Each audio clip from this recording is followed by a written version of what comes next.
Hello, Canucks fans, and welcome to a game day edition of Canucks Conversation. Game 2 tonight, folks. We've made it to Friday. Beautiful, beautiful Vancouver day today. Sun is shining. Canucks are going to hit the ice in how many hours here?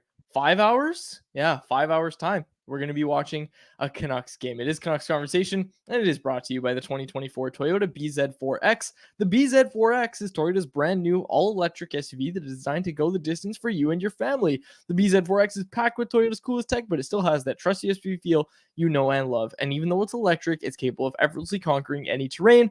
Whether it's rain, snow, mud, or your friends' questionable post-game recaps, the BZ4X will get you through it all. Dave Guidrelli, alongside Harmon Dial, our technical producer, the man at the controls, is Grady Sass. We're going to be joined by Tyler Remchuk of Oilers Nation later in the show. I know everybody wants bagged milk, but we're switching it up. I'm curious what the chat has to say about us getting Tyler Yaremchuk instead of bagged milk. Are we going to see the calls for bagged milk to come back and we only want bagged milk? We'll see. I like Tyler. Tyler does a really good job. It's going to be good. Going to be good to have Tyler on the show. Yeah, Tyler's awesome, but bagged milk he's got some big shoes to fill in there. Yeah, he does. He's got some big shoes. Big skates to fill. I don't know if that's the right transition, but Kelly Sutherland is a big topic heading into today, Harmon. It's the title of the episode. I did it kind of tongue in cheek because personally, I think it's loser stuff is what I should say. I think it's a loser mentality to 8 a.m., like 7:30 in the morning. First thing I see is Canucks fans complaining that Kelly Sutherland is officiating tonight's game. Come on, like you're already setting up your excuse for if the Canucks lose tonight, and we are expecting some more power plays because, in all seriousness, that's just what we've come to expect with Kelly Sutherland officiated games, especially when he's officiating Canucks games. But I don't want to talk about this for more than 3 minutes. For those that don't know, Kelly Sutherland is the referee that gave Daniel Sedin a 10-minute misconduct for getting punched in the face by Brad Marchand because Daniel had the audacity to ask when Sutherland was going to call a penalty. Then there was some other questionable calls in the 2013 series against the San Jose Sharks. And then someone pointed out on Twitter today, the Canucks are 0-7-1, 8 straight losses in the last 8 games that Kelly Sutherland has officiated for them. Yeah, I get where you're coming from, but I also understand the nervousness from a Canucks fan's perspective. Like, I'll be honest, I saw the news in the morning and I was like, this will be interesting. I wonder if this is going to end up being a storyline for the next time we do a show, which it's too bad tomorrow's a weekend, meaning there will be another game by the time we record on Monday. But I legitimately was wondering because I'll be honest, I was a fan growing up in the 2011 days. I still have some level of I don't want to say PTSD, but like, oh no, Kelly Sutherland is not a name that's synonymous with good vibes or memories for Canucks fans.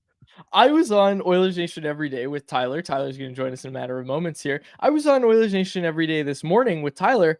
Oilers fans and Connor McDavid himself to some extent feel the same way about Steve Kazari, man. As Steve Kazari officiated game 1. Obviously, Oilers only ended up getting 1 power play in that game, but I want to close the conversation around Kelly Sutherland. We're not talking about it any more than we already have. But, Harm, we look again. I've kept it from our first show, our preview show, our mega preview, the keys to victory. I've kept it on hand because I read it out on Tyler's show today as well. It was good to just have because these keys to victory, we said yesterday with Frank, Canucks checked most of those last game. They need to do it again tonight, and it's going to be a little bit harder, you'd assume, with discipline and special teams specifically. Because, look, the Oilers won the special teams battle in that first game. They won that battle, and we said when we were previewing this series, if the Oilers win this special teams battle, that's how they're going to beat the Canucks. Yeah, it's the key is at least keeping it close, right? Now, you go down 1-0 in the special teams battle in game 1. That's not ideal, but in the grand scheme of things, it's something you can recover from. However, over the course of a 7-game series, you don't want to lose a special teams battle in every single game, right? And that's where I'm looking at the power play to really step up, because as much as we would like to see the penalty kill continue the strong momentum it showed in round 1 against Nashville, the fact of the matter is it's nearly impossible to stop that Oilers power play. And the Canucks have enough elite offensive skill that they should be able to respond and, again, not match Edmonton's power play, but at least keep it close. And this is where I worry a little bit about their man advantage, because it has been pretty cold since the All-Star break, because it didn't really get going in round one or game one. I'm looking at some of Vancouver's top players to step up if and when the Canucks hopefully get some power play opportunities tonight in game two. Here's an interesting question for you, Harm. It was actually posted to me by Tyler today. What letter grade would you give the Canucks? Tyler gave the Oilers a C plus. Like, that was a C plus performance from the Oilers. What letter grade would you give the Canucks in game one? I went with a B. I said that was a B performance from the Canucks in terms of what they're capable of. Yeah, I would have said around a B as well. I mean, credit to the Susie Myers pair for how they kept McDavid in check at 5-on-5. Like, that's something they did exceptionally well. They didn't let the Oilers generate a ton of shots on goal. So I liked most of their effort defensively from an even strength perspective. I think it's goaltending where both sides were a little bit shaky, and that's where I'm curious to see as well. Like, Artur Shilovs, can he bounce back? Stuart Skinner, is he going to be able to bounce back?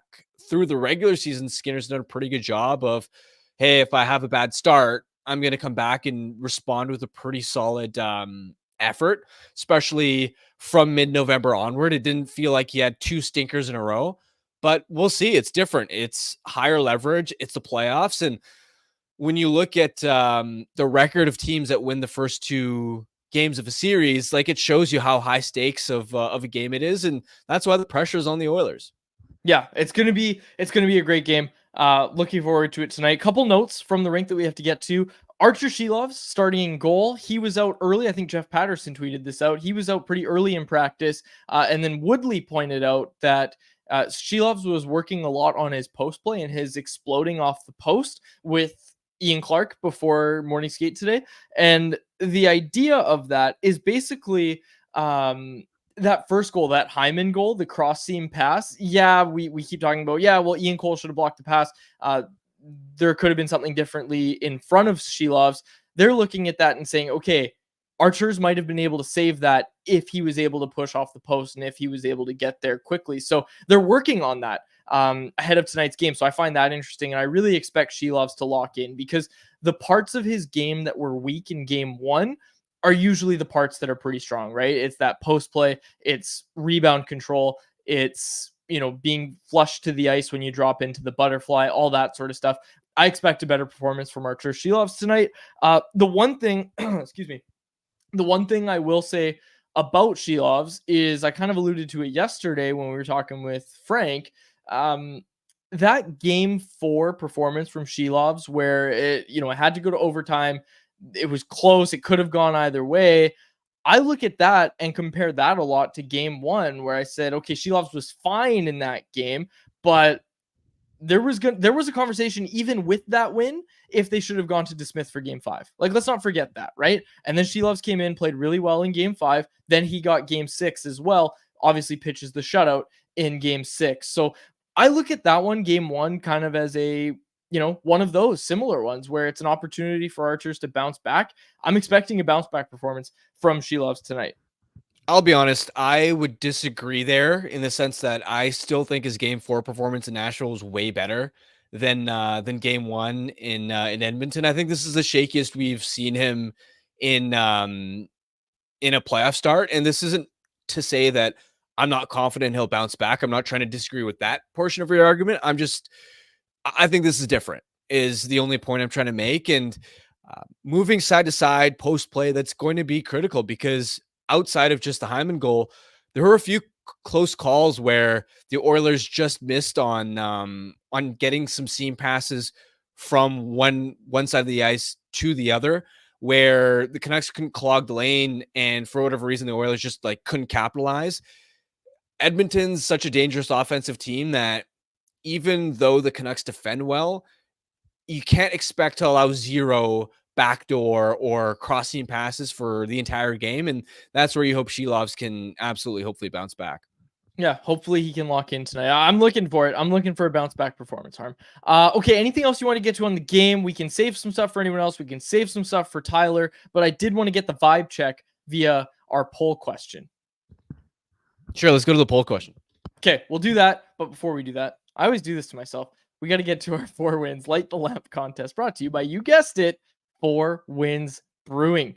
Vancouver's playing Edmonton tonight, and we want to know who's going to score the first goal for Vancouver. If you nail it, you could win a $25 gift card to the 4 Wins Tap Room located at 72nd and River Road in Delta. Enter by following us on social media. Keep an eye out for today's show clip and comment who you think will light the lamp and score the first goal tonight. Winners will be contacted directly. Check us out at Canucks Army on Twitter, at CanucksArmy.com on Instagram, and Canucks Army on Facebook. And make sure you ask about 4 Wins Light Lager at your local liquor store, or have some delivered to your front door through the online shop at 4winsbrewing.ca.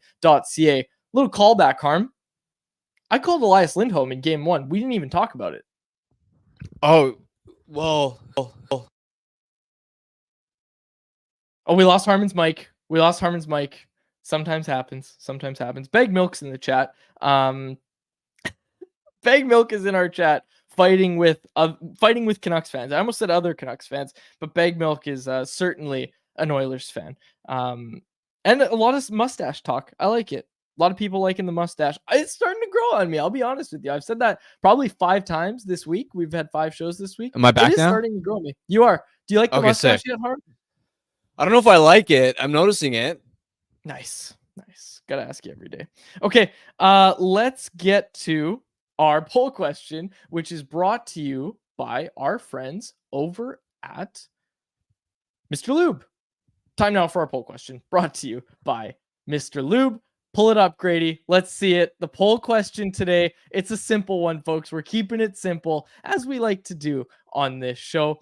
Does it feel like Edmonton and Vancouver are rivals? At the time of this recording, Harm, 38.3% of voters say yes, 42.3% say getting there, 18% say not really, and 1.3% say not at all. Harm, I'm going with getting there. I think it's getting there, and I think by the end of this playoff series, these teams are not going to like each other by the end of it.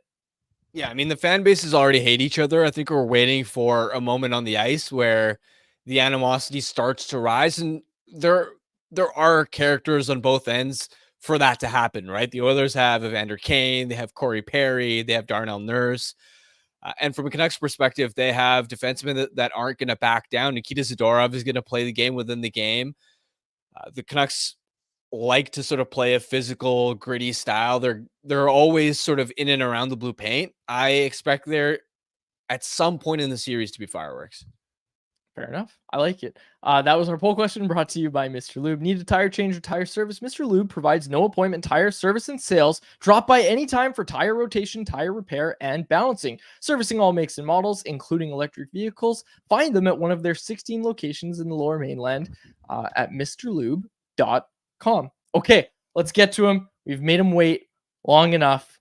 Tyler Yaremchuk. I've been looking forward to this. We'll get his ad read at the end. Grady, we can just bring in Tyler. This is Tyler Yaremchuk, the host of Oilers Nation Every Day. Tyler, what else do you host? You host DFO Live, right? DFO Live every day with Frank Saravalli, Oilers Nation Radio, Nation Real Life, DFO Rundown, Blue Jays Nation Radio. You want to talk some Blue Jays quads? No, we should keep it hockey today. Well, you know I do. Did you see David Schneider's batting leadoff today? I love it, and we talked about it on the Jays pod I recorded this morning. It was like, it's time. You either go crazy, you go Vladdy, or you go with the guy who's got a 500 OBP in the month of May. I love it. Love David Schneider. I just want to throw out there quickly before we get to the hockey talk. My take that Vladimir Guerrero is basically just Billy Butler with a better name is aging like fine wine. I just want to throw that out there. If his name was something Smith and he had no famous parent, he would be viewed a lot differently. Or the Rogers propaganda hype machine. Like, no, they're totally different. Anyways, okay, let's get to hockey, Tyler. Game 1 from an Oilers perspective. How did it go for the Oilers? What do they need to do better in game 2? I was sitting there when they were up 4-1, and I was in my head going, wow, the Oilers don't look that good. They're somehow up 4-1. Sealoves probably wants 1 or 2 of those back, but it was like they are somehow up 4-1 right now at their C game. And I just started to have the thought process of like, if they can win this one with their C effort and they can be a little bit better in game 2, they could very easily steal both of these. And then, of course, it all came crashing down for the Oilers. The Canucks mount the great comeback. The Oilers didn't get a shot for almost 25 minutes in that game. That was their C-plus effort, to be kind, I think, to the Oilers. So they have a lot of areas they need to improve on tonight. But I think the take I had at the beginning of the series, if both these teams are at their A+, I think Edmonton wins. So it's on Edmonton to bring their best and not shoot themselves in the foot tonight. Stuart Skinner and the Nurse CC pair were in the middle of a lot of those goals against. What's your confidence level in the Nurse CC pair and Skinner bouncing back? Okay, so let's go like 1 to 10 here on the scale. Confidence in Skinner bouncing back, 8, 8.5. He's bounced back already nicely in these playoffs. Go back to the regular season. He had a lot of really good bounce back starts.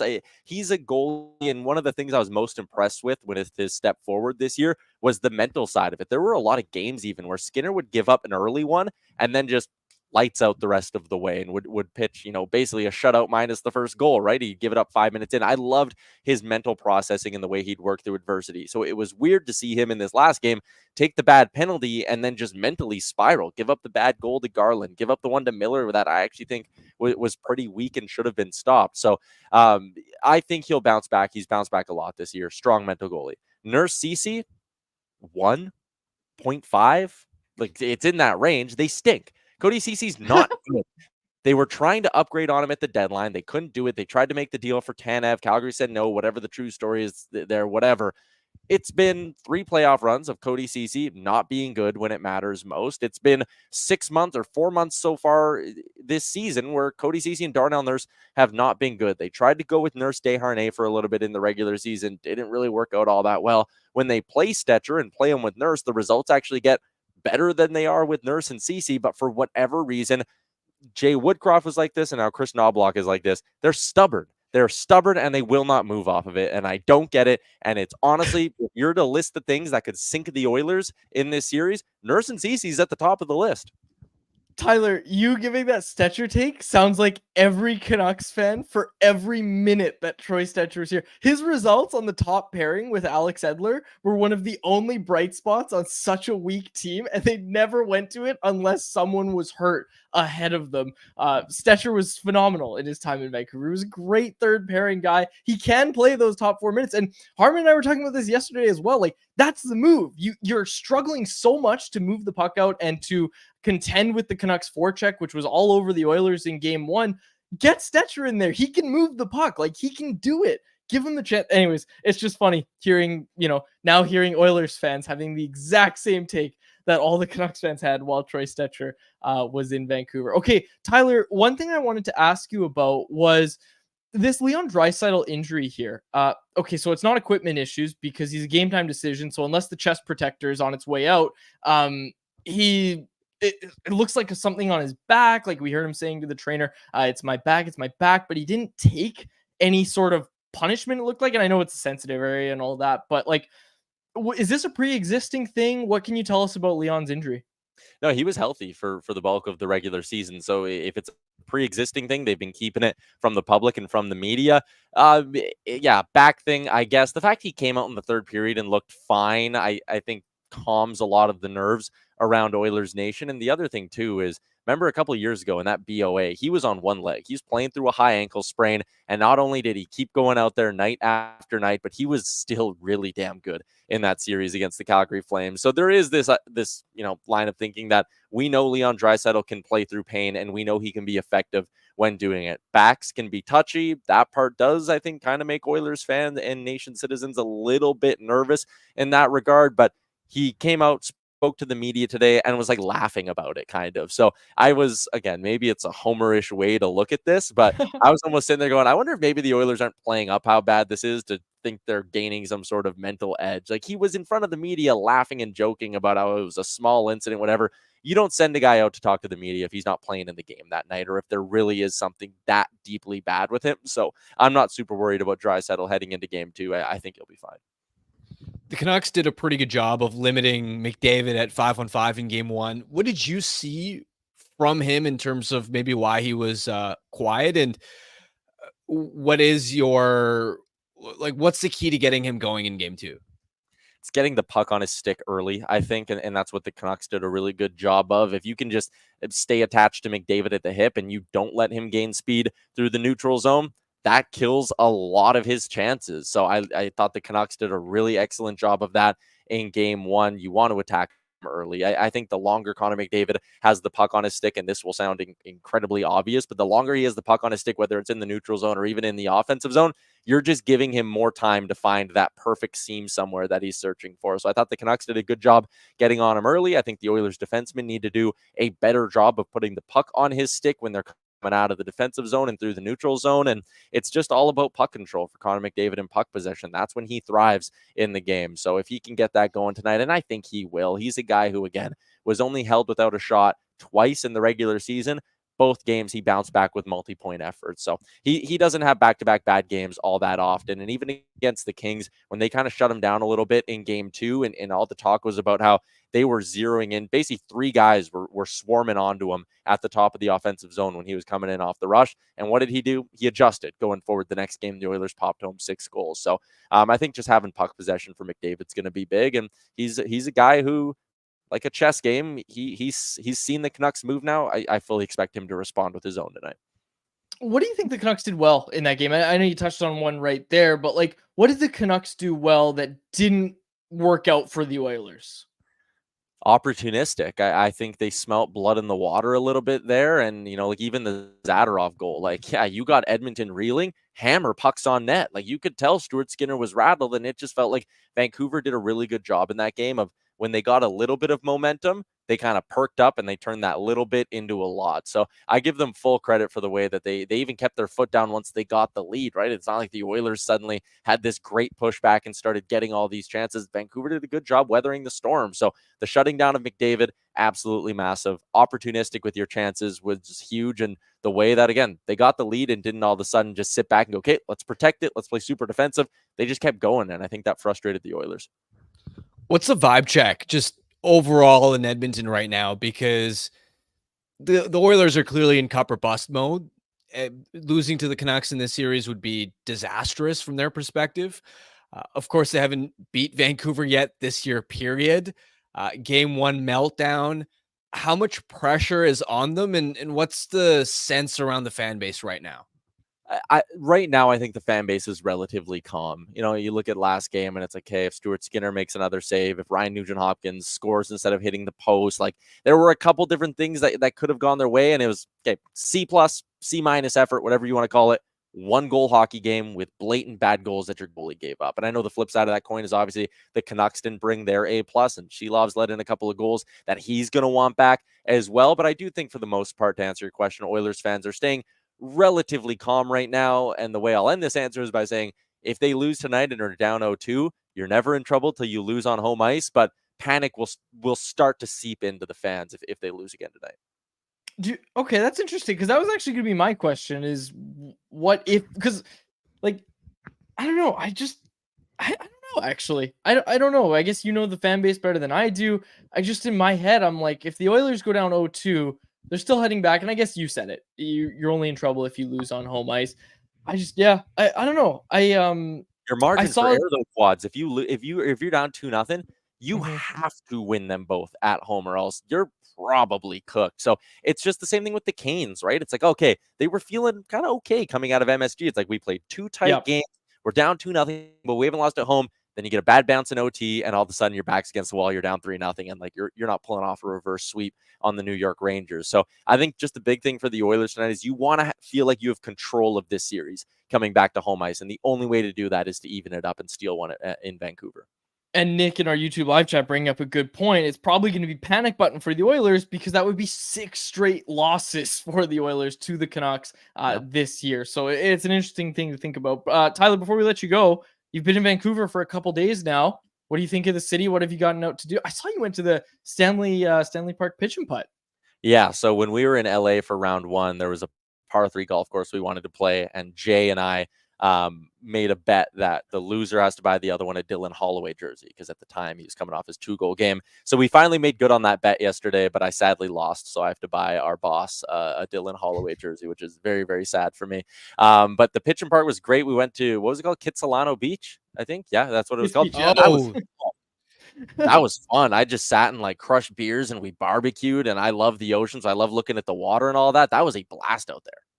Oh yeah, well, Kids Beach, great place to visit. If you go out there, we don't have any mall like West Edmonton Mall. The biggest mall trip you can give us is that Metrotown is just awful. Metrotown has fallen from grace. But anyways, we won't start the mall talk. Yeah, glad you're enjoying the city. Glad you're getting some good weather. Nothing like a nice Friday afternoon. That's gonna be nice and sunny with a Canucks and Oilers game at night. Tyler, I'll see you at the game tonight. It's gonna be fun. Yeah, sounds good. Thanks, boys.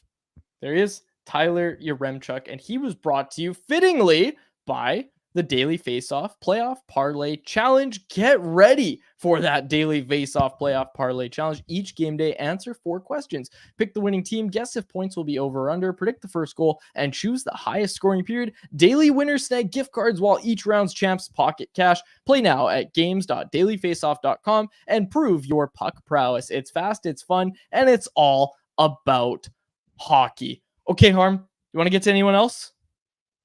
I don't have it in front of me, unfortunately. I'm on my other computer. Oh, sorry, I wasn't asking you to read it. I was asking you. I'm ready. Yeah, my bad. Okay. It's time for anyone else. Presented by the Vancouver Canadians. The Seas are back at the Nat. Catch fireworks, giveaways, Friday nooners, and superstar appearances all spring and summer long. Get your tickets at CanadiansBaseball.com. The Seas are having a record 33 giveaways this season. This includes 6 koozies giveaways for the first 6 Saturdays of the season from all their beer partners, and a giveaway every Sunday for Family Fun Sunday for kids 12 and under. The Seas have a homestand right now. They're playing a nooner at the Nat right now against the Aqua Sox. And then there's going to be a Family Fun Sunday on the 12th. Kids 12 and under can run the bases. Don't miss this homestand. For tickets, call 604-872-5232 or go to CanadiansBaseball.com. Such a nice day, Harm.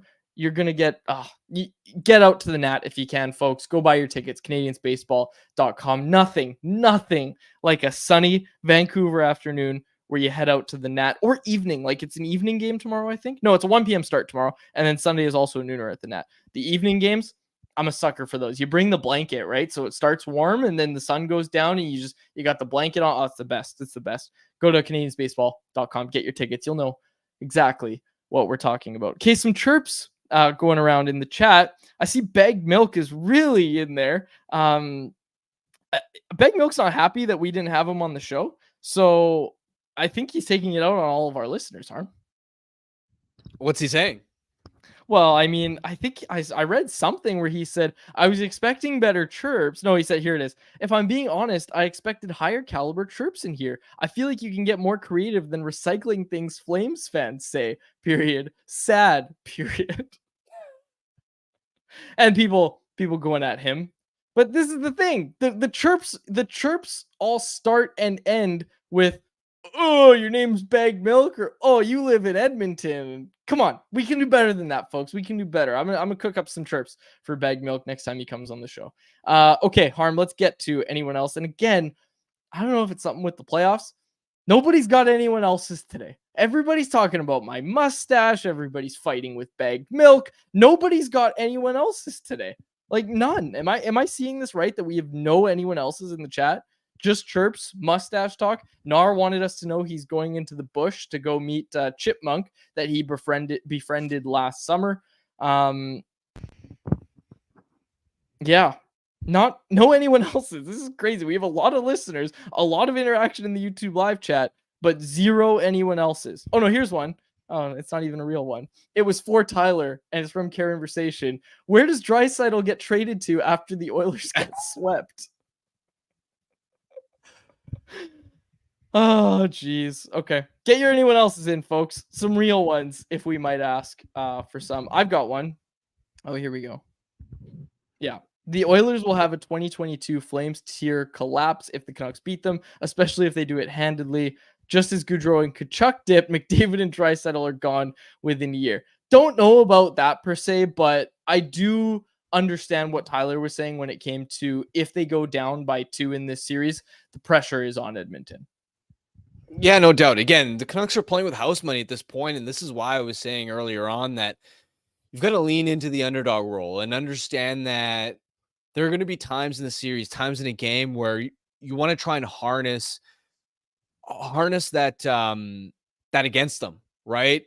The Canucks are in a position. Look, expectations, pressure, being in a cup or bust mode, it does weird things to you. Like, look at when the Canucks even in 2011, and of course it was a little bit different because Chicago had Vancouver's number, but the Canucks went up 3-0, and then once Chicago got one, all that pressure started to flip right on the Canucks, right? And so again, you want to lean into that because for the Oilers, again, it's disastrous if they lose in the second round again. Okay, here's a couple. Now we've got some anyone else is actually coming in here. The Black Aces being recalled from Abbotsford. Abbotsford was eliminated from the Calder Cup playoffs a couple days ago. I thought about it at first. Jonathan Lekarmaki got on a plane, got to Abbotsford, and then didn't even get to play in a game. Like, he didn't have time to get to the game. So he is a Black Ace, along with Arshdeep Bains, Linus Karlsson, Danila Klimovich, Vasily Podkolzin, Atu Ratu, Max Sasson, and then on defense, Nick, basically the entire Abbotsford defense is how I'll just quickly put that.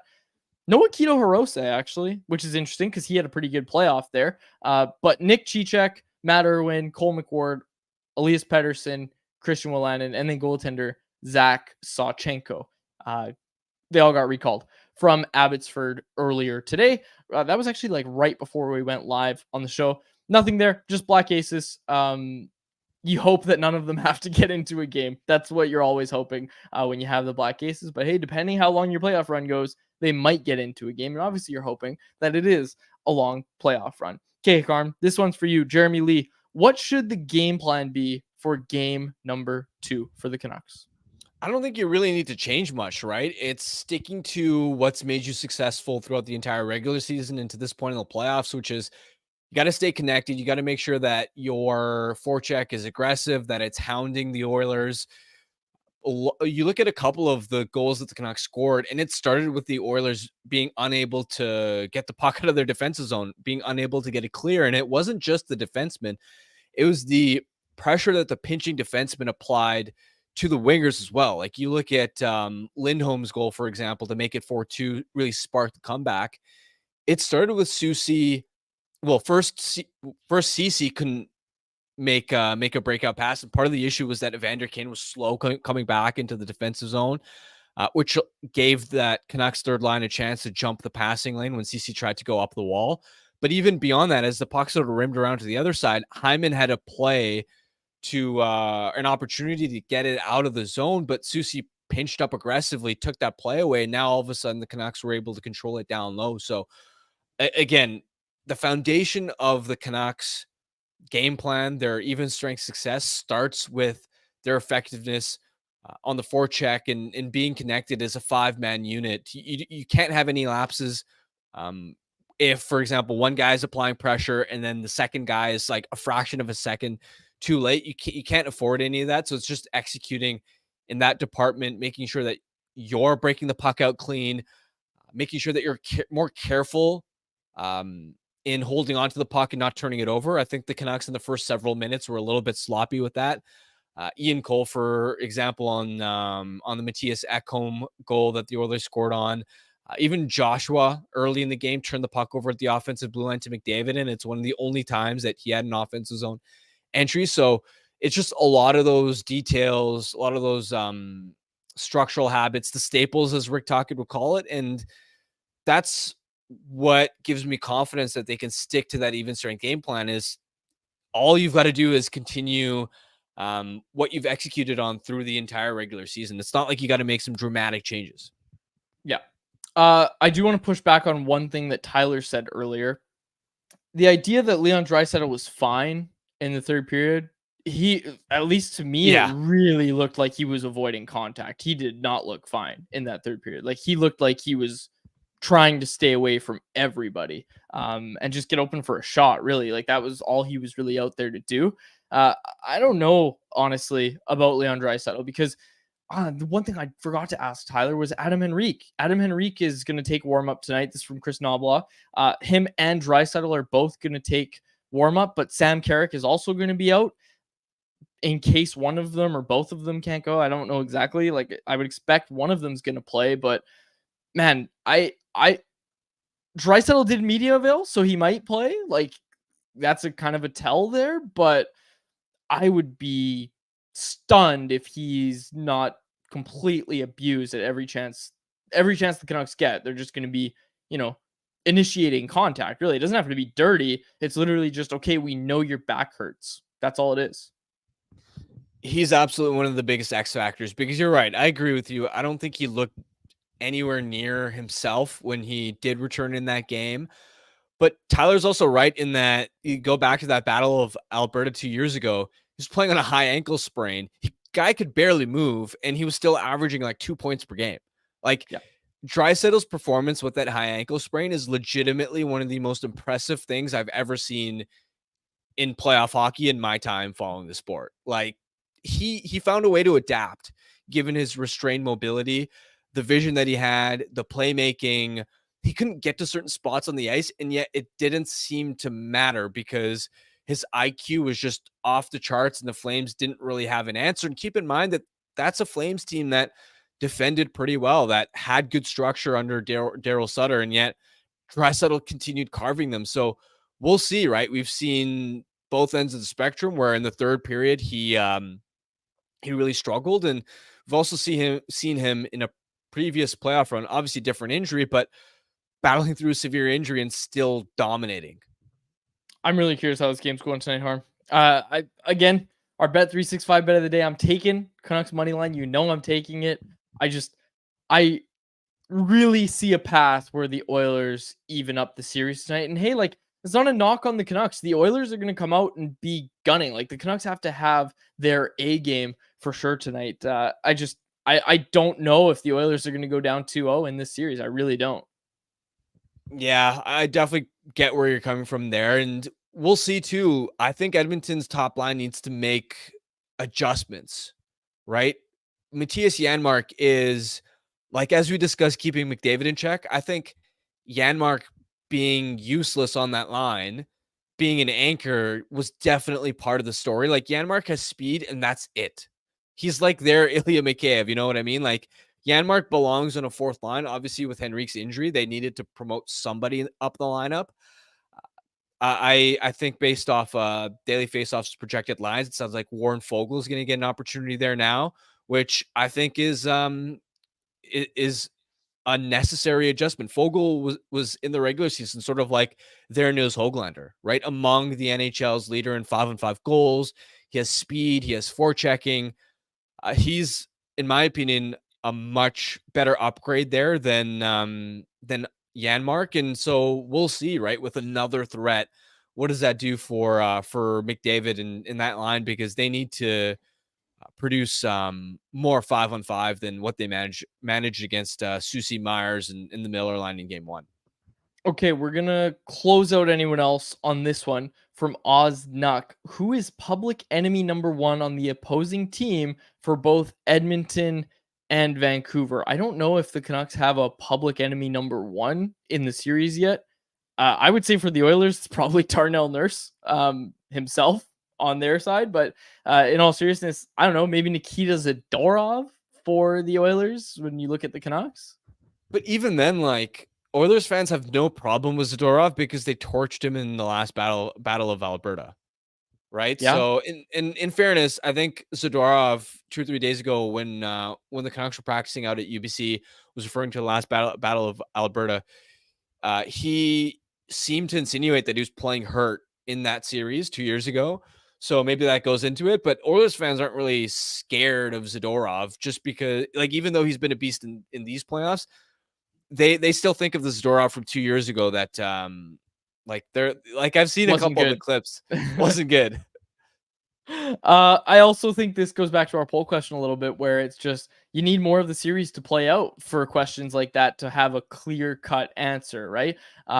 When I was talking to Tyler before the series started, he was thinking Connor Garland was going to be that guy, and maybe to some extent, like, he is obviously a little bit of a shift disturber, but I don't know. I think and Grady said in our little private chat here, he said the off-ice rivalry is bigger than the on-ice one right now, and I think that's a good way to put it. This series needs to go on a little bit longer for these villains to kind of emerge, and that's saying something that Corey Perry's on the Oilers, and we're saying this right now that there's no real public enemy number one in this series just yet. I mean, Zach Hyman drove Quinn Hughes into the boards. Like, Still, that doesn't make him public enemy number one. No, not really at all. Yeah. Like he's too Uh, affable of a personality. You know what I mean? Yeah. There's no public enemy number one just yet. It hasn't happened. Series needs to go on a little bit longer. It's like how there's just no rivalry just yet. It's getting there. It's getting there, but nothing yet. This is breaking news. Andrei Kuzmenko has switched agents and is now represented by Newport Sports. No longer with Dan Milstein. Wow, that's surprising. That is surprising. It's interesting. It's something interesting to follow. And obviously it's not a current Canuck, but something interesting to follow. Okay, did you have anything else that you wanted to get to? Nope. Okay. Let's get to our Bet365 bet of the day, brought to you by, you guessed it, Bet365, a proud partner of Canucks Conversation. Open an account with Bet365 today and bet on a huge range of markets. Whatever the sport, whatever the moment, it's never ordinary at Bet365. Be sure to use code VANBONUS when you sign up for an account. Pick today, Canucks on the money line to win in any fashion at plus 105 odds. I like that, Harm. Must be 90 plus play. If you choose to play, please play responsibly. Hold on. Just 2 minutes ago, you were saying you have a hard time seeing how Edmonton's going to go down 0-2 in the series. And to be fair, given the urgency of the situation, I expect the series to go long. And so I'm kind of with you. I wouldn't be surprised at all if the Oilers won this one. And yet here you are, despite that take, saying that you like the Canucks on the money line tonight. Explain yourself. Oh, well, now it's plus 110. I just looked. It's updated odds plus 110 over on the money line. So I like that even more. I don't know. I always pick money line on game days, man. I have to pick money line. Contradicting yourself. I don't like it. Also, Grady pointing out the Kelly Sutherland effect. The odds changed after it was announced Kelly Sutherland is going to officiate the game. I don't know if that's true, but I do like that theory, and I will go with that based on the title of today's show. Bit of a shorter pregame episode for us today, but we will close it out right there. For my co-host, Harmon Dial, and our technical producer, Grady Sass, my name is Steve Bugelli. Thank you so much for listening to the episode of the Canucks Conversation. Enjoy the game tonight, folks. Canucks Conversation with Harmon and Quads, brought to you by the Toyota BZ4X. The BZ4X's fresh look is just an added bonus to its range, since you can drive up to 406 kilometers on a single charge. That's enough to get you from Kitsilano to Whistler or Kamloops to Kelowna and back, and still be home in time for the game. Now that's what we'd call electric. The best part, by choosing electric, you can get up to $11,000 in rebates and incentives. The BZ4X are in stock and selling quickly, so make sure to visit shoptoyota.ca or your local Pacific Toyota dealer to get your hands on one.